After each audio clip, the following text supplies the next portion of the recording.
એક બાળકને ડાબો હાથ નહીં, પરંતુ તેના પિતાની તીવ્ર ઈચ્છા કે તેના બાળકને તે જુડો કરાટે શીખવાડે. પિતા તેના બાળકને ટ્રેનર પાસે લઈ ગયા. ટ્રેનરે જોયું કે તે બાળકને ડાબો હાથ નથી, છતાં તેણે હા પાડી કે હું તમારા બાળકને ટ્રેનિંગ આપીશ. તે પિતાએ તેના બાળકને તે ટ્રેનરને સોંપી દીધો અને તે ટ્રેનરે તે બાળકને 2 વર્ષ સુધી તાલીમ આપી. ત્યારબાદ તેની જ સમકક્ષ બધા જ બાળકો સામે તેને સ્પર્ધામાં ઉતારવામાં આવ્યો અને બધાના આશ્ચર્ય વચ્ચે તે બાળક બધી જ સ્પર્ધા જીતી ગયો.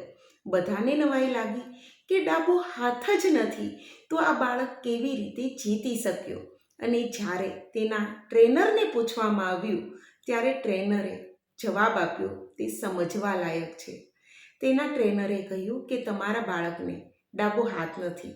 મેં એક જ દાવ શીખવાડ્યો કે જેમાં તેને હરાવવા માટે તેનો એ ડાબો હાથ ખેંચવો પડે, મરોડવો પડે અને તો જ તેને હરાવી શકાય.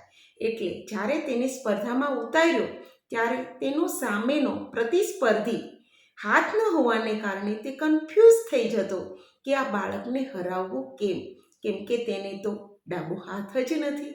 અને આ રીતે તમારો બાળક દરેક સ્પર્ધા આટલી મોટી ખામી હોવા છતાં જીતી ગયો. ખરેખર તો તે ટ્રેનરને, એ શિક્ષકને, એ ગુરુને ધન્યવાદ દેવા પડે કે જે બાળકની ખામીને તેણે ખૂબીમાં ફેરવી દીધી.